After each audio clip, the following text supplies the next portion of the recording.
alaikum everyone. Peace be upon all of you. Bismillah, alhamdulillah, salatu wassalamu ala rasulullah, sallallahu alayhi wa sallam.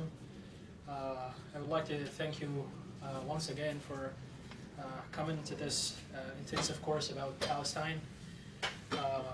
We have some leftovers of the history overview. I'll try to, inshallah, skim through them quickly, and then we'll be talking mostly about the Islamic perspectives on the whole situation in general. Let's get into it. So, last session, Brother Hamza talked about the dissolution of the Ottoman Empire, and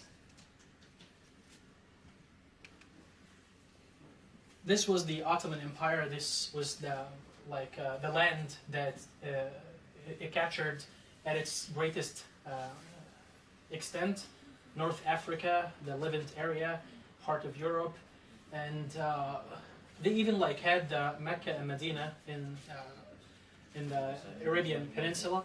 Most of this is just desert, so they didn't really care except about the holy sites here, Mecca and Medina. But this was the Ottoman Empire, and they ruled for 5 centuries. At the end of the 18th century, they started to become weaker and weaker. They started to lose more lands. There was many reasons why did they become so weak. They were resistant to change. They didn't want to change, and that's a big problem actually. They thought that the Turkish or the Ottoman society is superior than any other society, so they didn't need advice from outsiders. And you can see the downfall of any empire. Basically, they're following the same pattern. So as I said, they were resistant to change. They said we're superior to everyone. Maybe that was the case in the 16th century, but not so much in the 18th century. There was the reformations that happened in Europe. There was many technological advances in Europe, the rival empires, especially in military and political advancements. And the Ottomans, the first time that they realized that they were severely lacking behind was during the wars. So they would want to expand their territories, but they would lose actually more territories. They lost against Russia, they lost against Italy, they lost against the Balkans. They lost basically against everyone. From the late 18th century, they were losing lands left and right. And that put them actually in a very tight spot. They wanted to catch up, but it was too late. So the rival powers, the British Empire and the French Empire, they didn't want to cooperate with the Ottoman Empire. So the Ottoman Empire had no other choices left except to partner with Germany, and that was one of the bad decisions that the Ottomans took, because later on they will have to fight in World War I. They didn't have to, but it was because it was part of the partnership with Germany, so they had to fight alongside the Germans, and of course they lost. Also, there was a lot of corruption. As I said, this is a vast area, and there were corruption and subjugation against they basically were treating the Turkish as a superior caste, and the rest of the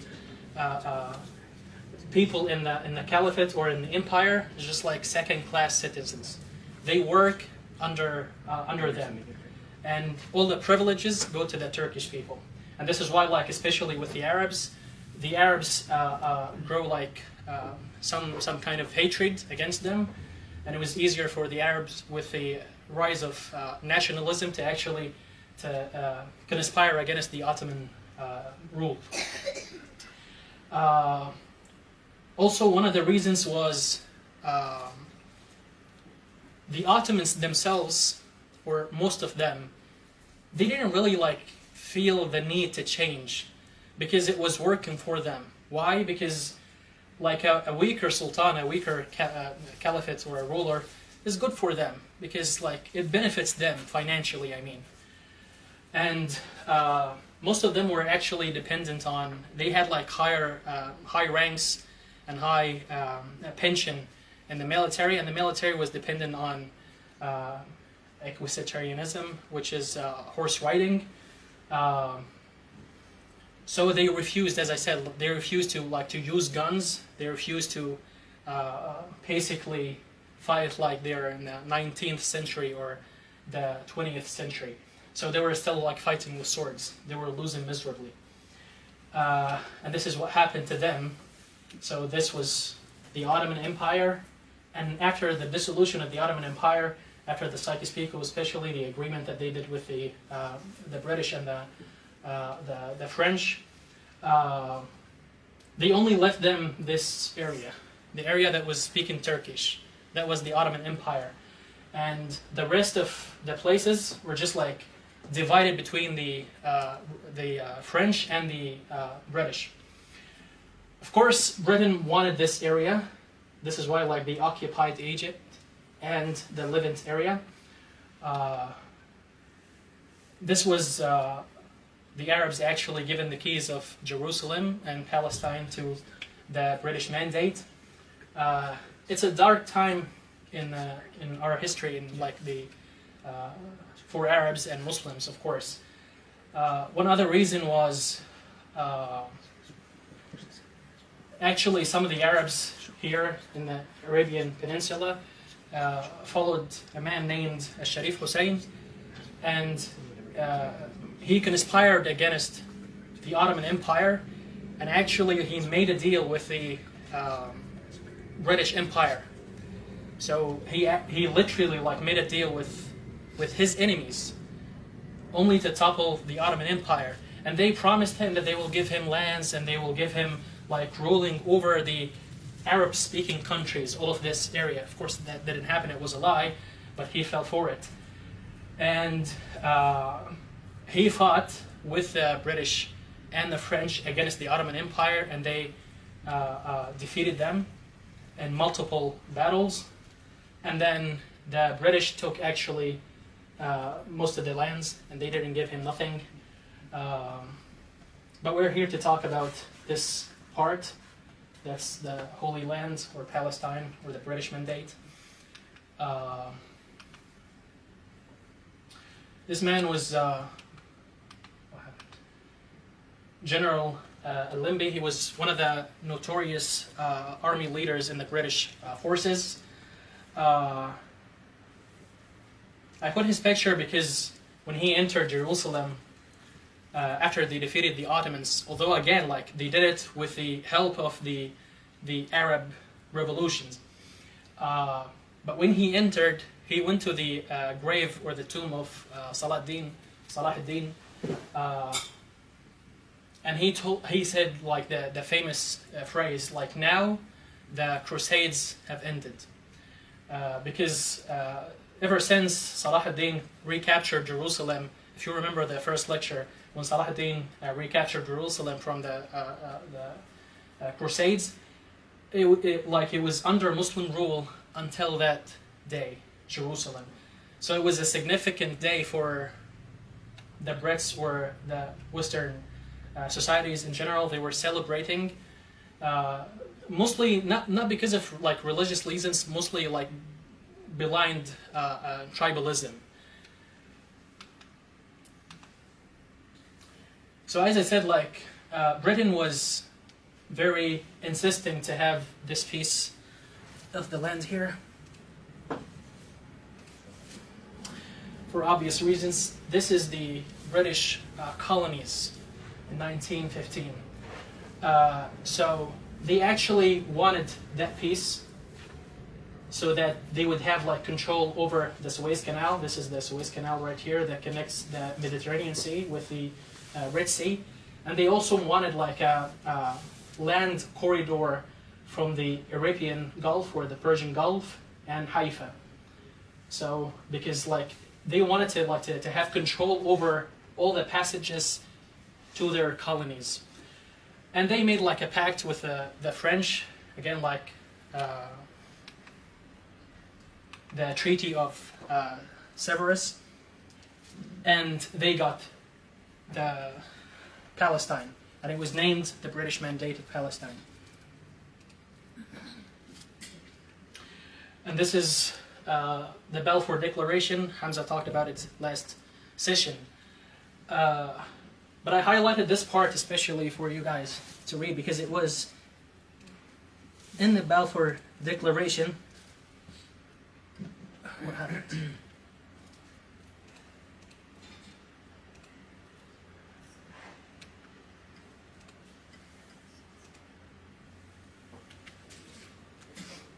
Yeah. For some reason, when I zoom in, the highlighting goes. It being clearly understood that nothing shall be done which may prejudice the civil and the religious rights of existing non-Jewish communities in Palestine or the rights and political status quo or status enjoyed by Jews in any other country. That was in the Balfour Declaration. Of course, none of this happened. From day one, there was preferential treatment towards the Jewish populations. They gave them more lands. They allowed them to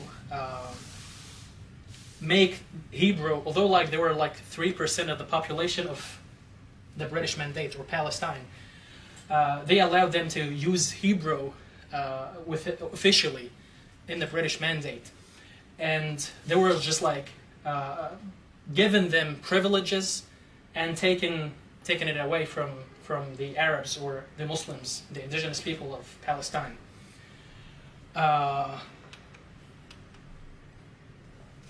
So the Arabs, when you subjugate people for too long, and especially if they're Muslims, because in Islam teaches us, as I said like last time, to stand up for ourselves, and it's just like it's one life, so it's better to live it with dignity. So the Arabs made lots of revolutions against the British Mandate. Notably, the first major thing that happens, there was like many riots, many tensions that happened. Basically, the Arabs were fighting the British Mandate, resisting the occupation, because it was an occupation. So the Arabs were fighting them, right? However, the Jews, some of them served in the British army. There was something called the Jewish Legion, or Faylaq al-Yahudi. It consisted of 5 brigades, about like 50,000 soldiers, Jewish soldiers. And all of them, they came to Palestine. They had trainings. They went to World War I and World War II with the British Army. So they were like, they had experience, like warfare experience. Again, the Arabs were revolting against the British Mandate, the occupation. The first thing, something that's called Nabi Musa Rights. It's a local festival that Muslims in Al-Quds, in Jerusalem, and in Palestine in general, they celebrate. It has no basis in Islam, as far as I know, but it's a local festival. And of course, like when you have like a religious festival for the Muslims, there was like chants against the occupation, and of course chants against the illegal settlers. Because as Hamza said last time, the Jews, not all of them like came legally. Not all of them like purchased lands. The lands that they purchased didn't exceed 3%. So how did most of the immigration happen? It was signed off by Britain because of that Balfour Declaration. So they allowed them. There was like a rise of anti-Semitism in Europe and in the U.S., especially after World War II. They were fighting Nazi Germany and they were fleeing Europe. So they allowed them to come and settle in Palestine. However, the Palestinians didn't like this. So they had to trick them. They said that they're coming for pilgrimage, but they will like overstay their visas. And this is how like most of the Jewish community, again, like they were, like it went from 3% to like 6%. It was not like a great, huge numbers of like refugees. But those 6% of the Jewish community were enjoying very, like all the privileges, although like they're a very tiny minority within the country. So there was like tensions, you know, like rocks, throwing rocks, like people like, I think there was like a dozen deaths, I guess, from like Arabs and Jews. Then happened the San Reno conference. This is in Italy, and this conference like officially ended the rule of the Ottoman Empire. So basically, the Psychospika, it happened in 1916, and 1917 there was the British Mandate, but it was officially the British Mandate in this conference. So after this conference, the Arabs realized that there are no caliphate anymore, no Ottoman Empire. No one is going to fight for us. It was very devastating. So they like took to the streets. It was again like protests. The military police shot them. That was like another tension that happened again, like in 1920. Then there was the Battle of Tel Hai. The Battle of Tel Hai is interesting because it happens in Algeria. It's like in the border with Lebanon. There was like a small Bedouin group with just like rifles, hunting rifles, just like less than 10 people. And that place, that town, as I said, like because it's border, and it was the French Empire ruling over Lebanon and Syria. So they didn't really like know if this town belonged to the British Mandate or the French Mandate. Anyways, the small Bedouin, they were facing again like lots of subjugation from the French Empire. So they were looking for French soldiers. It's part of their resistance, and that group was Shia, by the way, the second sect in Islam. So they went to this area, to this town. It had like 30% Jewish communities, and the Jews, they decided to stay neutral within this fight. Like, we're not fighting the French because like we fought alongside them in World War I and World War II. So it's like we're not against them. So sometimes they would hide the French soldiers. So those like bunch of Bedouins, the Arab Bedouins, they went and they were looking for French soldiers. And one of the Jewish farmers had a pistol and just like fired a shot. It was basically calling for backup. It was. I'll talk in detail about like the Jewish security and the militias that they had. But at that time, there was a man named Trumpeldor. He was, I guess he was a Russian Jewish person, and he fought with Russia against Japan, and he fought with the British Army, and then he settled in Palestine. So he was just like the policeman of this area. So when the Jewish farmer, when the Jewish farmer fired that shot, the guy heard it, took like 10 people, and went with like pistols and army-issued pistols. But the other guys, the Arabs, they only had like, as I said, like fishing or hunting guns. Anyways, the Trumpeldor managed to convince the Bedouins to, there are no French here, no French soldiers here, and you're not gonna search any homes. Just like, go on your way. And the Arabs, the Bedouins, they were like, okay. And as they were about to leave, another farmer shot at them. And then hell broke loose.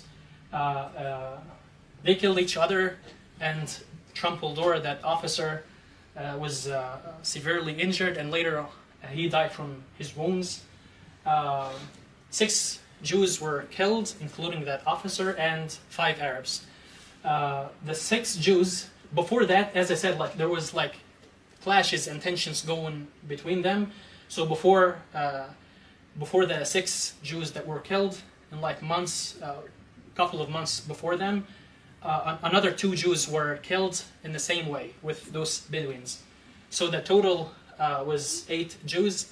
And this is why like Israel commemorates them with a town that's named Qaryat Shimona. If you heard of it, Qaryat Shimona. Shimona means the town of 8 people. So they're just like commemorating them.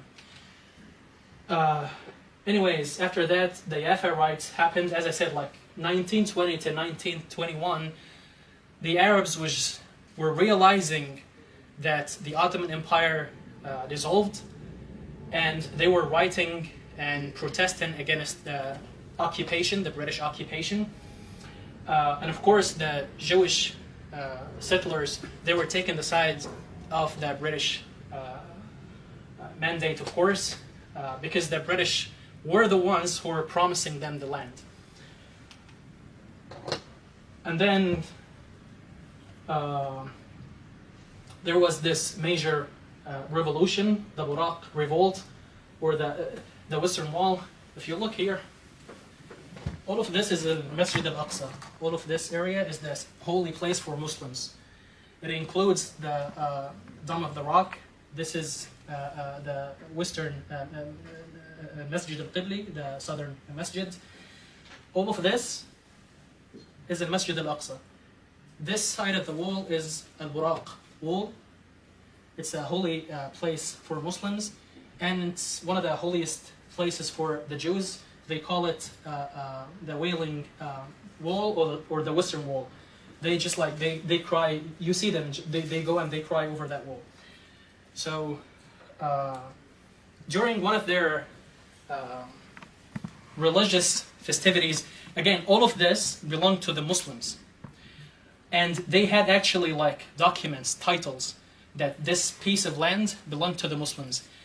And the British, because they're experienced settlers, they said like we've been in wars for quite some years, and we want everything to like to settle down. So they wanted to like to contain the Arab rioting. So they said they made a deal with the Arabs. No one shall desecrate any of your holiest sites, but you have to stop the revolutions. However, the Jews didn't listen, and at one of their, I think it was Hanukkah, I guess, one of their religious festivities, they went and they desecrated that place. So the Arabs protested, and when the Arabs protested, the Jews were actually accompanied by British army people to protect them. It's the same story that keeps on repeating right now. So the Israeli army tells you that we're neutral, right? But when the ultra-religious or far-right Jews go and desecrate the mosque, the holy mosque for Muslims, they go actually under the protection of the military. And it was a tactic that they learned from the British, actually. So anyway, there was a protest, tensions, again, like throwing rocks. People got killed from both sides. The British army captured a few of the Arab protesters and hanged them. And this was like the precursor. This is a photo that I found on the internet. Okay, hold on a second. the British military suppressing the revolution. This was the rise of this man. His name is Izz-ad-Din al-Qassam. Al-Qassam Brigades, if you heard about them, the military wing of Hamas, it was named after this man. He was a famous scholar, Muslim scholar, and he incited people to resist against occupation. And he kept telling the people of Palestine that nobody is gonna defend you. It's up to us. So you have to stand for yourself if you're true Muslims, and you have to resist occupations. Do not listen to them. He was a notable leader, and he had a life full of, wars or tensions or jihad. He was killed by the British Empire in one of the battles in 1935, and his death was the precursor to the Arab Revolution in Palestine. Do not confuse this with the Great Arab Revolution, Sharif Hussein, who fought the Ottoman Empire. So the Arab Revolution, the Great Arab Revolution that happened against the Ottoman Empire was in 1920. But the Arab Revolt in Palestine, again, there was a rise of nationalism, so the Arab Revolt in Palestine, it happened from 1936 to 1939. These were some of the Palestinians resisting the British mandate. Men, women, everybody was, and even kids, they were revolting against the British mandate. Again, because they were treating them very badly. They were given preferential treatment to the Jewish settlers, although they were illegal settlers. They would renege every deal that they make with the Muslims. They would let the settlers desecrate the holiest places for Muslims. So the Arabs revolted. This is just like the famous riots that happened that captures the Arab resistance against the British mandate. But after this, after the Arab revolt, and actually after 1920 and 1921, after these tensions, the Jews realized that they cannot rely on the British army to protect them. Because the British army, this is where both of their interests started to diverge. As I said, the Brits are very experienced settlers. So they wanted to contain the rioting. Because they were not actually afraid of this rioting, they were more afraid of the rioting that were going on in Egypt. And all of them just they feed each other. So the Brits, they wanted that area to be safe and no more rioting. So Winston Churchill, he issued the white paper. Also, I guess Hamza talked about it last time. The white paper basically said that the illegal immigration of the Jews to Palestine has to be regulated, meaning that it will be reduced. The numbers will be reduced. And the Jews actually will still trying to flee and migrate to Palestine, but the British army will capture them and send them back to to refugee camps. As I said, this is where the interests of the Zionist movement and the British army or the Great Britain started to diverge. For the Zionist movement, they wanted to capture Palestine and to settle as fast as they can. And if they followed the British policy, it will take another century. Because as I said, Brits are very experienced. They didn't have why the rush. But actually, the Jews were growing impatient. So they started their own Jewish militias. They started with this group, the Haganah, the biggest of the Jewish militia, and it was basically the precursor of the IDF, or the Israeli army. Haganah means defense in Hebrew, so that was the biggest militant Jewish group in Palestine. Some of the infamous figures, David Ben-Gurion. This is the first prime minister, and he was a leader of the Haganah, the militant group. Moshe Dayan, who would later become the Israeli defense minister. Yitzhak Rabin, another prime minister. The infamous Ariel Sharon. This man, I'll talk about this man because he's responsible for a dozen massacres. He joined the Haganah when he was 14. That's how. So he was 14 years of age and he joined the Haganah. The first massacre that he was responsible for, he was, I guess, in his mid-20s. It was Qadiyah. He was responsible for the death of 70 Palestinians and Jordanians. This is a place in Jordan. Basically, as I said, like there were tensions between Arabs and the Brits and the Jews. So some of the Arabs, they just like infiltrated into one of the kibbutz, the communes, and threw a hand grenade, I guess, and killed a woman and her children. So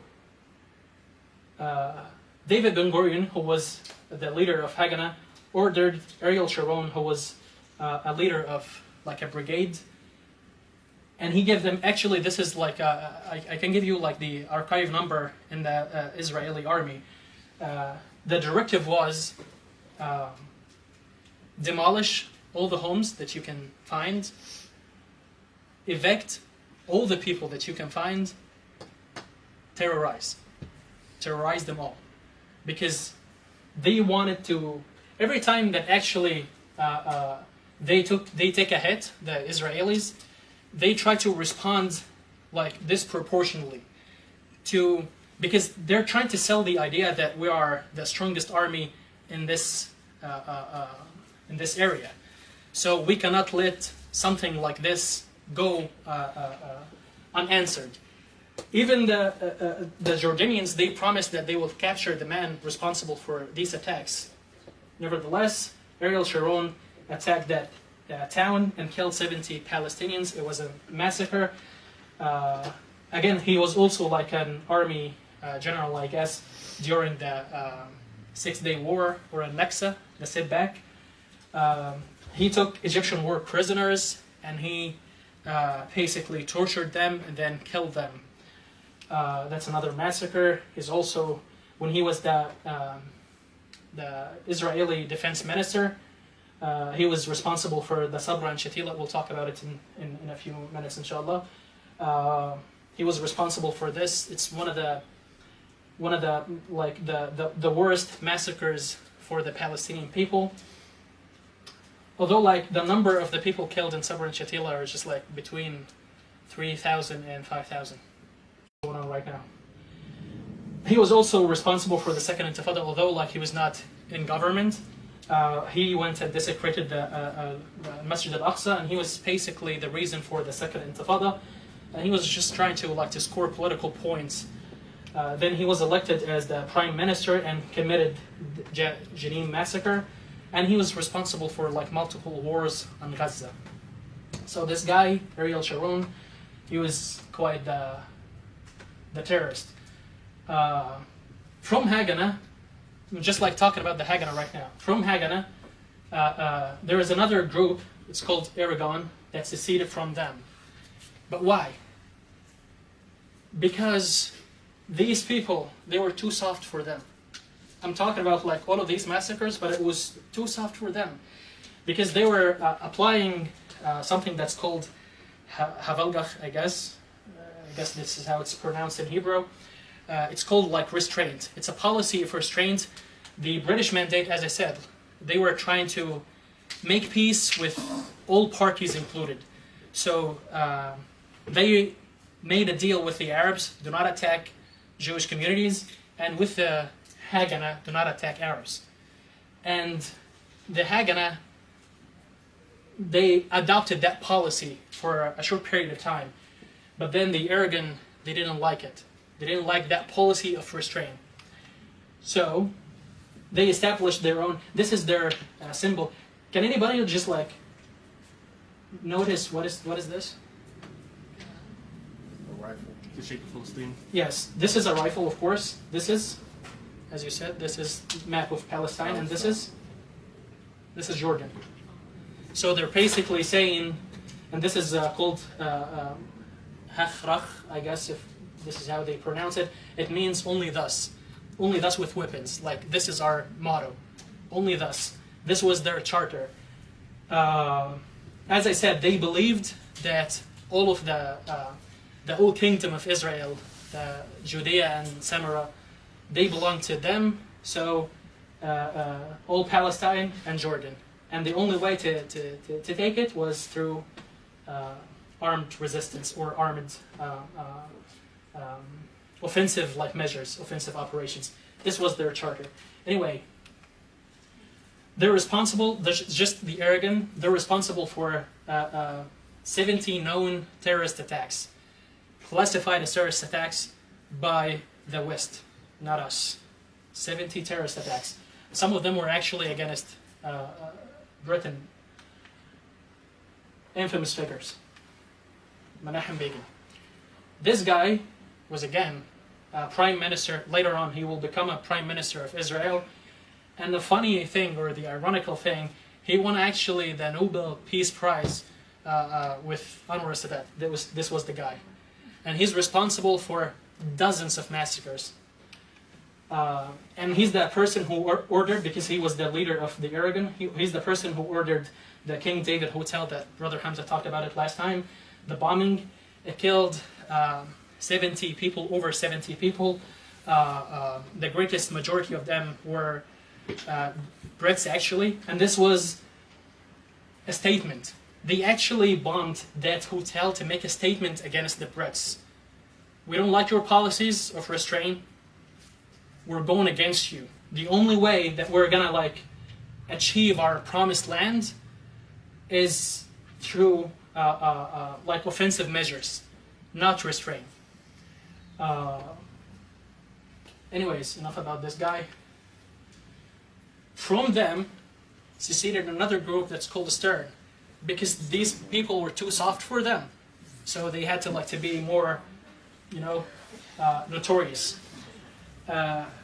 These people are very, they preferred allying with Nazi Germany. Nazi Germany, it was killing them.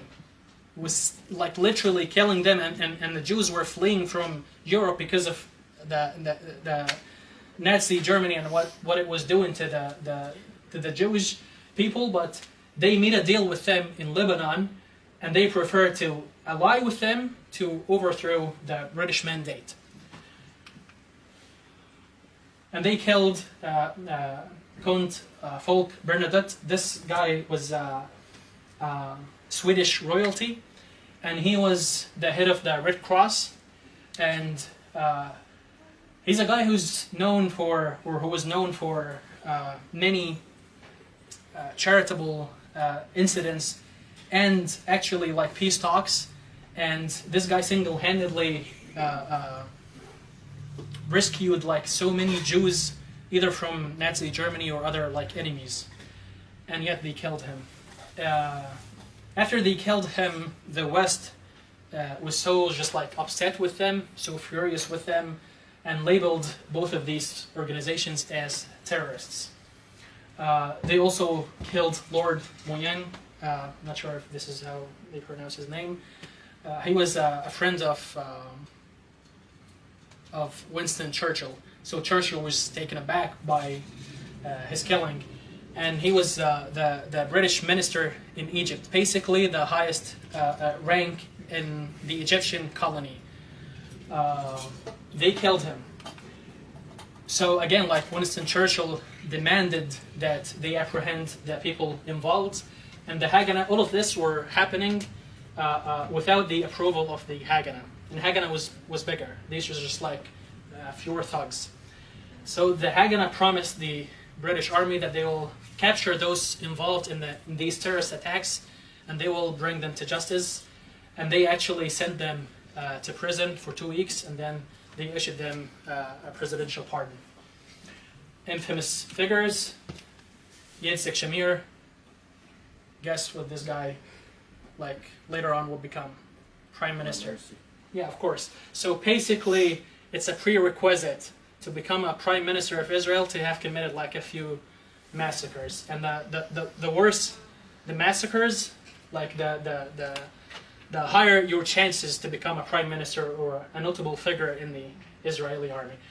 All of these militias, they were dissolved and they established in 1948, in May 1948, they established the Israeli Defense Forces, IDF. Of course, it's not Defense Forces, it's Occupation Forces, and the correct acronym would be the IOF.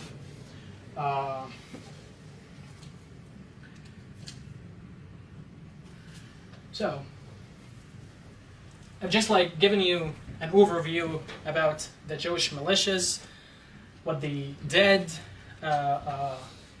the Arab writing against the British mandates, and how there were like clashes between the Jewish militias and the Arabs. Okay.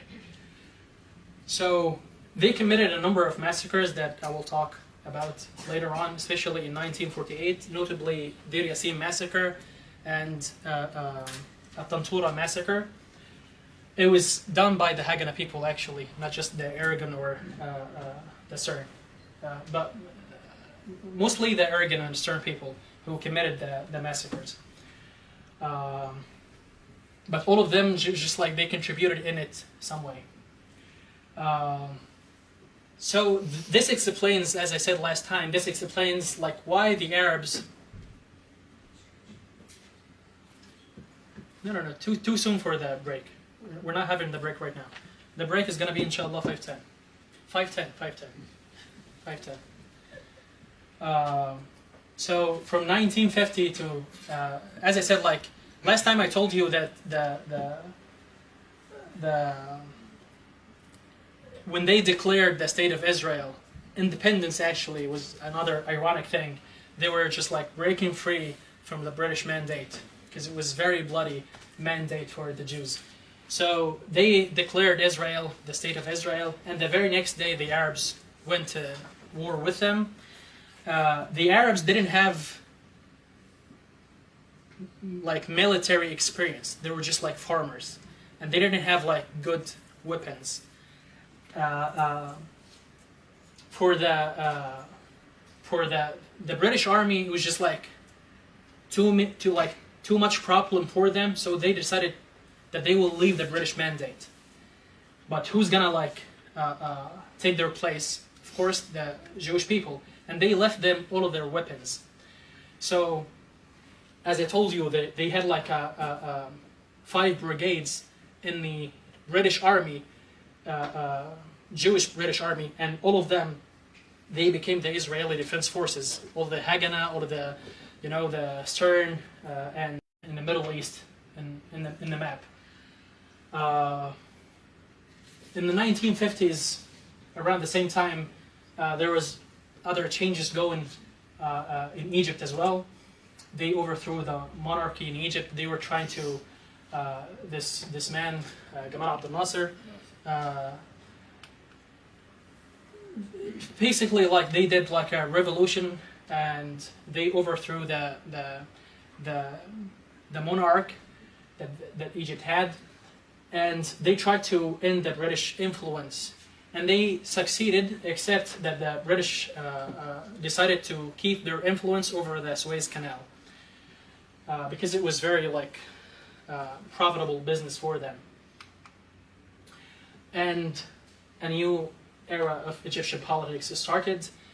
Here I'm reminded to say something.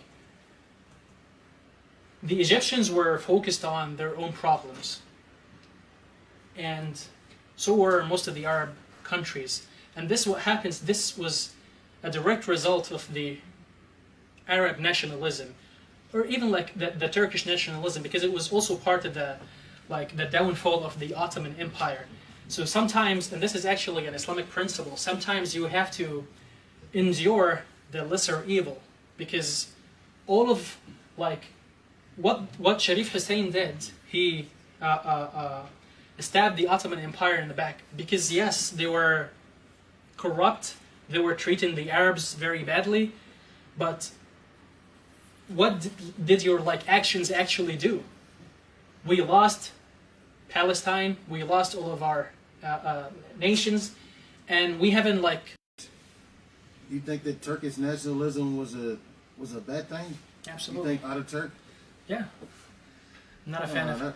I disagree with that, my man. Yeah, sure. It's politics. And I disagree with the Kamal. You like this person, of course, right? He's the father of Arab nationalism. Yeah. He's one of the only people that fought for the Palestinians. Fought and lost. That was one of the leaders. Of course, if they didn't, I'm not blaming the fall of Palestine on this guy because like he came afterwards. I'm just saying he's one of the people that actually backed Palestine. Yeah, he was troops to fight for the Palestinians. He had a big mouth actually, but he didn't do anything for the Palestinians. We went in 1948. That's facts on the ground. We lost, and then we lost in 1967, the 6-Day War. The Egyptian army was destroyed, especially the aerial force of the Egyptian army was destroyed on the ground in few hours. It was a catastrophe, actually, for the Egyptian army. Again, like, if you like this person, I understand. It's politics. People love public figures for all sorts of reasons. I'm not a fan of them. But anyway, I'm not blaming it on him. I'm just saying my opinion here. In 1956, there was the Suez Crisis, the tripartite aggression that happened on Egypt. Gamal Abdel Nasser, he tried to nationalize the Suez Canal. Again, it was under the influence of the Brits. They were basically sucking Egyptian resources dry, and he tried to nationalize. It's a good move. It benefits us till this day, but it resulted in the tripartite aggression. Tripartite, 3 states, Israel, France, and the UK. They went to Egypt with one objective: to topple this man, to kill him, and to remove him from power. Of course, this didn't happen. They fought against. They found Egyptian resistance, very tough Egyptian resistance, especially in Port Said, and basically they committed like so many massacres in Egypt.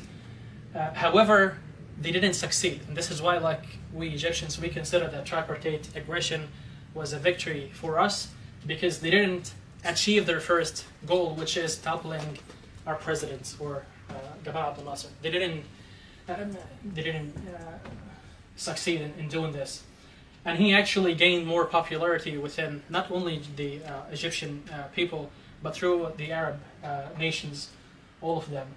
And then he formed an ally with the Syrians.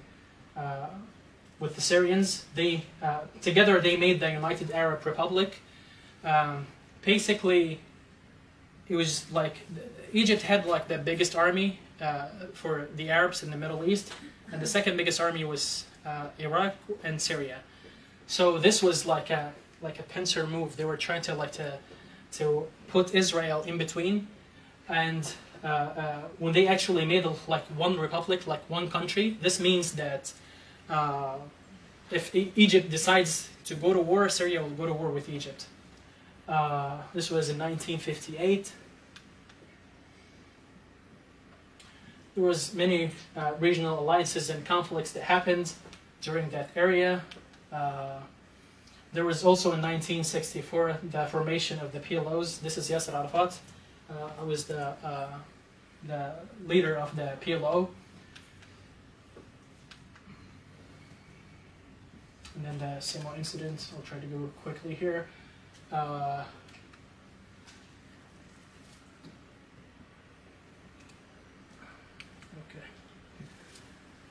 So now I gave you like an overview from 1917, after the dissolution of the Ottoman Empire, to pre-1967, the 6-Day War. Now we'll talk about the Six-Day War. The Six-Day War began on June 5th, 1967. As I said, like, Israel say that they launched preemptive strike against the Egyptians because the Egyptians and the Syrians were conspiring to attack Israel. Of course, they're gonna like justify everything that they do, even this offensive war against the Egyptians. They disabled Egyptian Air Force, as I said. Like the Egyptian army was not at its best. Our defense minister was busy with other stuff, and he made like a catastrophic move, ordering the army to run back from the Sinai Peninsula, just like to the west bank of the Red Sea. It was a disaster. Egypt lost, in just like 6 days, they lost more than 20,000 people, 20,000 soldiers. You lost all of your air force, and Israel just like maintained aerial superiority. They would come and bomb every place that they wanted in Egypt at any time. They captured the Sinai Peninsula from Egypt, the West Bank from Jordan, and the Golan Heights from Syria. And this is, as I said, like this is a major change because the map right now, it changed. The map of Palestine, it changed. It's not just the Israel, but the parts that were just like officially still part of Palestine was annexed or occupied by the Israeli forces. So they concluded the war in 6 days with a resolution to ceasefire brokered by the U.S. They, like the Israelis, they achieved more than what they actually wanted, more than their objectives. And they annexed more lands, and that was more than enough for them. As I said, like Israel suffered only about less than 1,000 soldiers killed, but the Egyptians and the Jordanians more than 20,000 people. And as I said, it was a catastrophe for the Egyptians and the Jordanians and the Syrians, and it was more of a catastrophe for the Palestinians because it displaced all of the 300,000 Palestinians from these areas to refugee camps, whether in the West Bank or Gaza or mostly in Jordan. Some of them, they went to Iraq, some of them came to Egypt. It was a disaster. So it was as a huge number of Palestinians displaced as the number of Palestinians displaced in 1948 after the massacres. So this is called a Naksa. A Naksa means the setback because it was a huge. It's similar to the catastrophe, a Nakba.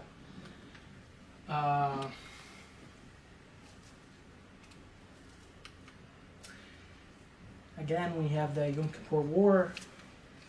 Yom Kippur War, this man, Anwar Sadat, he succeeded Gamal Abdel Nasser, and on October 6th, it was Jewish holiday of Yom Kippur, and he did a surprise attack with Syria. They attacked Israel. He basically tried to recapture as much as he could from the Sinai Peninsula, and the Syrians were trying to recapture as much as they could from the Golan Heights. It was a successful war, especially at the start of it, until the U.S. decided to form an aerial bridge, and they will send them weapons. So the Egyptians and the Syrians ended up fighting the U.S. as usual. Israeli forces, they managed to regroup, and so the Egyptian army was like 500,000, and the result. But for the Israelis, it was quite the reverse. Like 1/3 of the population enlisted in the army, and another 1/3 was just like the reserve army. So this guy was saying like, I can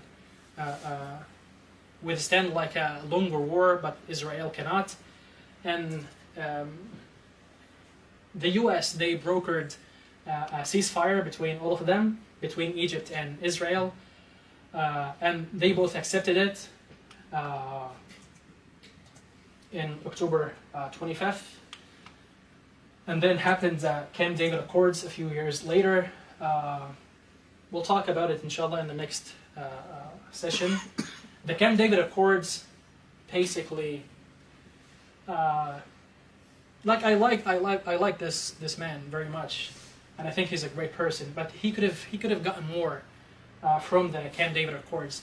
One of the bad things that he did was that, yes, he got Egypt back through this accords, but basically that was Egypt departing from the Palestinian cause. They recognized Israel as a state, and they were just like, Palestinians, you're on your own. They faced a backlash from all of the Arab nations, and he was killed for it. But right now, like if you look at the Arabs, all of them, they're just like trying to make peace agreements with Israel anyway. Although like they killed that guy when he did it. Then the Lebanon war happened. The Israeli army decided to go into Lebanon to expel the PLO, Yasser Arafat and the rest. They launched like several attacks. They committed massacres after massacres on the southern border of Lebanon, and Lebanese people, they had to form militias to fight them as well. This was the rise of Hezbollah as well. And they occupied Lebanon for 15 years, from 1982 to 2000. And they were responsible, as I said, for multiple massacres, notably Sabra and Shatila massacre. This is one of the darkest moments in the Arab history, because it was done by Christian militias, Lebanese Christian militias, accompanied by Israeli forces, of course. They went in one day and they killed 1,300 Palestinians. I guess this is called like the worst massacre that happened to the Palestinians during that time. And then we have the first Intifada. The Palestinians, they were facing so much subjugation from the Israeli army. They're not getting their rights. Settlers are subjugating the Palestinians. They were desecrating the mosque. So the first Intifada happened. Had more than 1,000 Palestinians were killed. Israeli casualties were approximately 160. But this was the precursor for Palestinian resistance. Like it's taken a new phase. It took like a new phase after the first Intifada. Then the Oslo Accords happened. Basically, nothing has been achieved. When we had the second Intifada, I told you a little bit about it when Ariel Sharon decided to desecrate an Aqsa mosque, and the worshippers, the Muslim worshippers, they did like a protest and they fought with them. Of course, it was disproportionate, and around 3,000 Palestinians were killed over 5 years. It was like deadly Intifada, more deadly than the first Intifada. These are like some of the most famous images, especially this one. This person is Muhammad al-Durra. His father was trying to tell the Israeli forces, the video still exists to this day. He was hiding behind this barrel and he was telling them that I only have my child with me, and they were just like playing. Literally, they were playing. If you see the video, you'll see that they were playing, and they were just like shooting around them, and then finally they decided to kill his kid. It was a huge thing in the 2000 and 2001, and people actually like took to streets, and protests were very deadly because of that. It was called the Al-Aqsa Intifada, and as I said, it was more violent. Okay.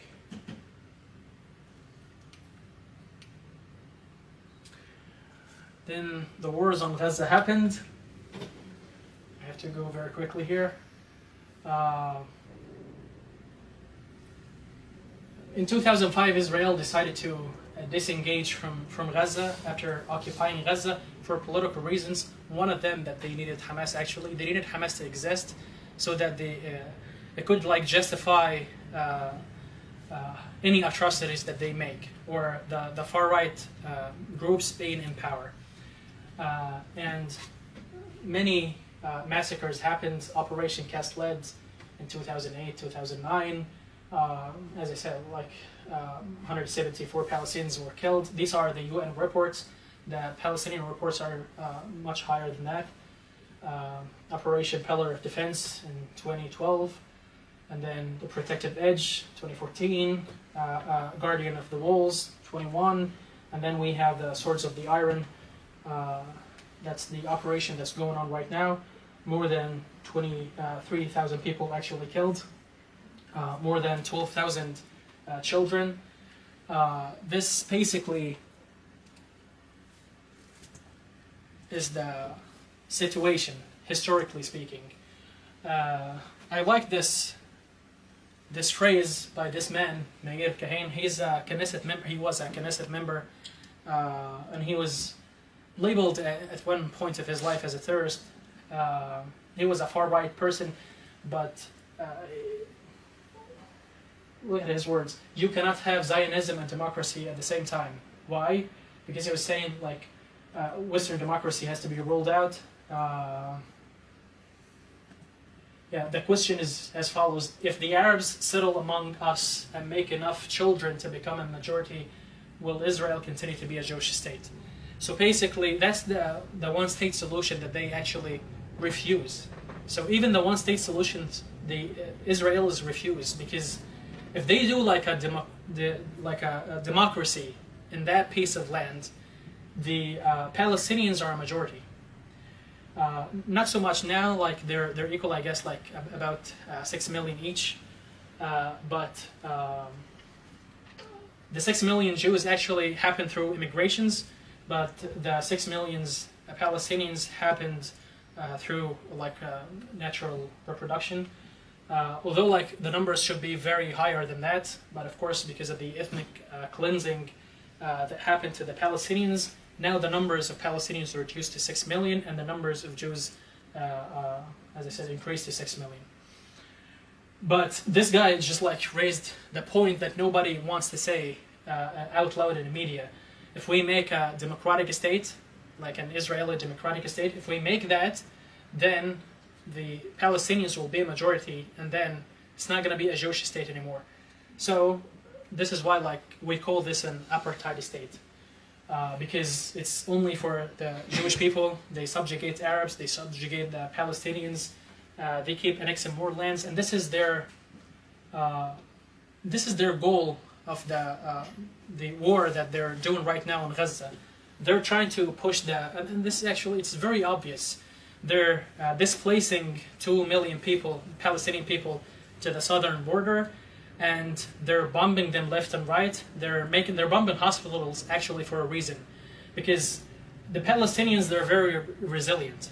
They will stay and die on their lands. But if you have like a beloved family member injured, not killed, if it's killed, like you'll continue to stay where you are, to die where they die. However, if you have your kids injured, you want to take them to a hospital. And this is why like Israel deliberately bombs hospital, so that it forces them to go to the Egyptian border, and then it will force Egypt eventually to accept them and integrate them. And now that's the plan, at least. I hope this doesn't happen, and they will get rid of the Palestinian people in Gaza. And if they get rid of the Palestinian people in Gaza, they will do the very same thing next to the Palestinian people in the West Bank, and then the whole area will be just like Israel. Let's remember that according to international law, all of the territories that Israel occupied since 1967 is illegal occupation.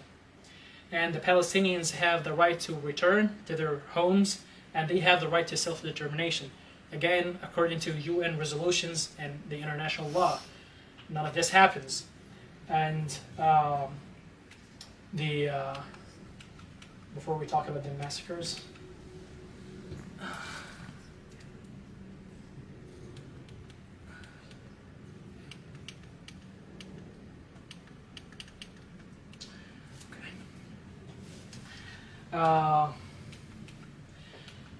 so as I said,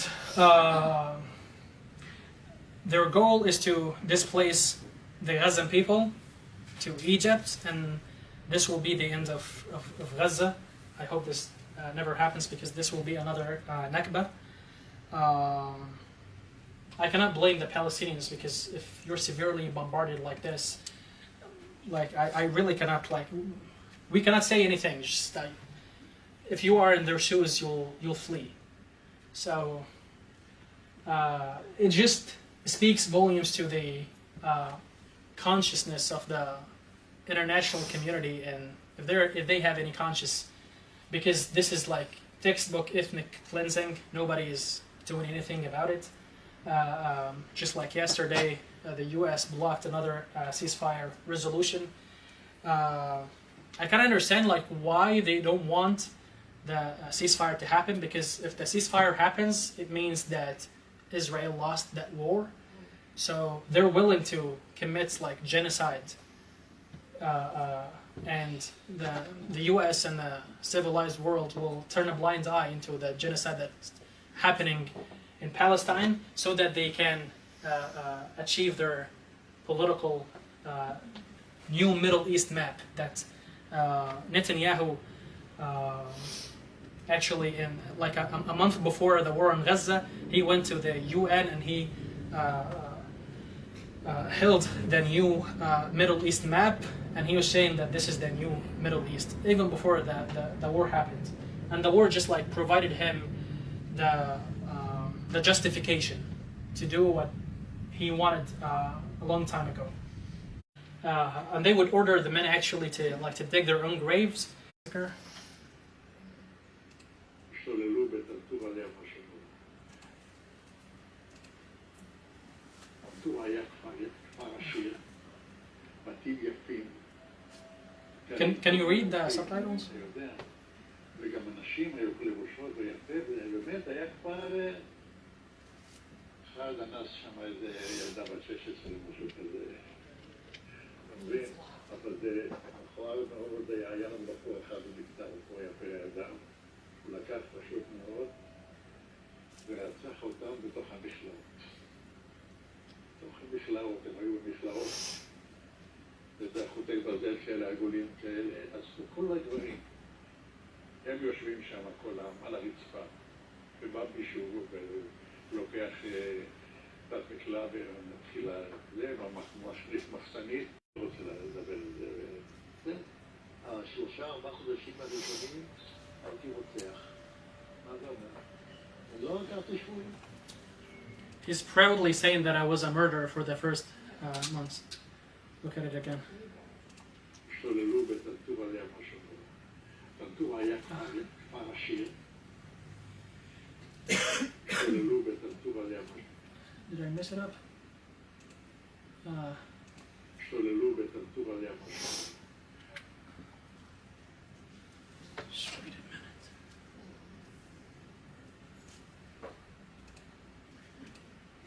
ממש, אני לא לדבר על זה, לדבר על זה. זה. בראשונים הייתי רוצח. מה זה אומר? אני לא לקחתי שבויים. בזמן קרב, אם מישהו ירים ידיים, משהו כזה. לא לקחתי שבויים. זה ייזהר אותי עד כדי כך ולא יכלתי לעבור לסדר היום. אם היה עומדת כיתה של זה ועם ידיים למעלה, באותו יום הייתי רואה... He's talking about school kids right now. If they raised their hands, just like school kids raising their hands, he would kill them. And then the journalist asked him how many did they kill, and he's laughing and he said, I didn't count. I had 250 bullets in my gun and I emptied it.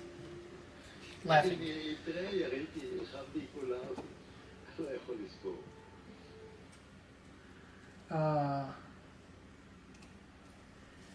There are like more horrific actually reports coming of the Tantura massacre and subsequent massacres that happened in Palestine. Some of them were actually saying that Ariel Sharon, it's an anecdote, but I mean like there are reports that say that Ariel Sharon would desecrate the bodies, he would cut off their genitalia and put it in a bag and brag about it, like these are, he would count them by their genitalia.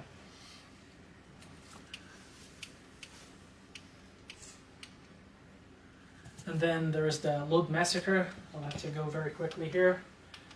The Lod massacre actually happened by Moshe Dayan and Yitzhak Rabin. Kafr al-Qasim massacre, same. I think like this resembles the picture of the soul of my soul, Ruh al-Ruh. Pretty much the same. And then Khan Yunis massacre, over 250 Palestinians. Again, like these are the same graphic images that we see on a daily basis nowadays. Bahr al-Baqarah, this is in Egypt. They bombed a school in Egypt. And this was a retaliation because the Egyptian resistance killed 2 IDF soldiers. So they retaliated against a school in Egypt, killing 30 children, and then including the 11 athlete Israelis. And then the Ma'lut massacre also happened. Again, like the Palestinians were trying to revolt against Ibrahimi. This is was done by an American Israeli physician. He opened fire after dawn prayer in Ramadan. The masjid was very crowded and he killed 29 Palestinians. And afterwards, the Israeli army actually displaced people from that neighborhood. And then the Qana massacre happened in Lebanon. Jenin massacre. And as I said, I'll just like end with this for the first session.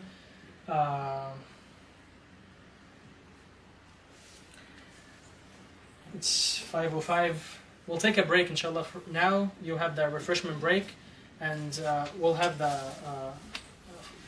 Maghrib prayer, and we'll continue, inshallah, after the Maghrib prayer. Thank you for your patience. Thank you for listening.